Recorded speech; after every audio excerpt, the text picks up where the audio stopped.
stop here a moment and listen. What if the place you've been chasing has been traveling beside you all along, quiet as breath and patient as dusk?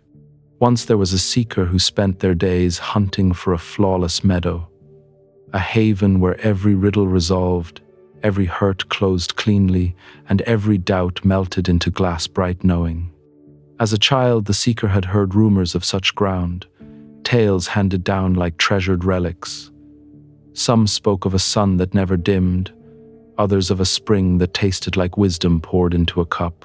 Still others swore the leaves themselves whispered with the voices of the long gone and the not yet born. The journey began the way many begin, with a single hairline crack. One morning the familiar felt strange. Routine, once warm as a blanket, showed its bars. In the mirror, a recognizable face wore borrowed eyes. That was the hour a tug appeared towards something wider than the horizon, something that might stitch the scattered pieces into a pattern. The seeker gathered charts sketched by those who swore they'd stood in such a field. The first chart came from a trader who spoke with the certainty of someone who had bartered in absolutes for ages. "Follow the river upstream," he said, "until 3 stones make a flawless triangle. There you'll find it." The seeker paid in coin and trust, sure this would be the final map. The river led through valleys where morning mist hugged the current like secret letters. Past villages where children invented games whose rules shifted like seasons.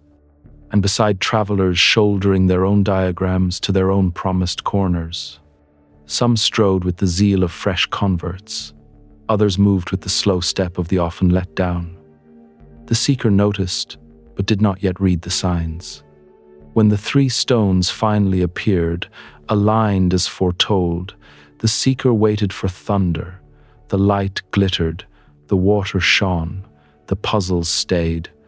Each arrival carried a snag, a loose fiber, a shadow that kept its name. So the pack was repacked, the feet moved on. The second chart promised a summit where only truth could breathe. The third pointed toward a well in a desert that would not mirror your face, only your calling. The fourth described a grove where every trunk rose arrow straight, and each straight tree held perfect counsel. Each place dazzled, yet none became home. Years unraveled inside this tireless pursuit. Silver crept into the seeker's hair with each sunrise and dusk. Boots thinned from faithful miles. The eyes learned the dialect of far ridgelines, scanning for a final address that never sent for them. They became fluent in almost, scholars of not quite there. One afternoon, too weary to lift another idea, the seeker folded into a plain field.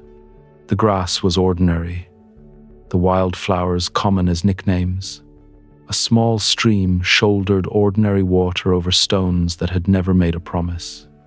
What broke wasn't the body, it was the insistence. The bundle of charts slid from their back and thumped softly. For the first time in years, there was no plan, no compass, no bargain with the sky. And in that unplanned hush, something unremarkable and rare arrived. They felt ease. Not because anything turned flawless, but because the grip loosened. The meadow stayed itself. The relationship shifted. Questions hovered but stopped barking. The story remained open, and it no longer needed a ribbon. Details brightened that had never been absent. The slow drift of shade across blades of grass. The insect choir hidden in the stems. The miracle of lungs trading wind for life and life for wind. A new completeness came into view, not the finish line of every answer placed neatly on a shelf, but the relief of not requiring answers to be whole. Home, they realized, had ridden with them the entire way. Not a dot on a map, but a way of paying attention. Not a gate to enter, but a posture of being here.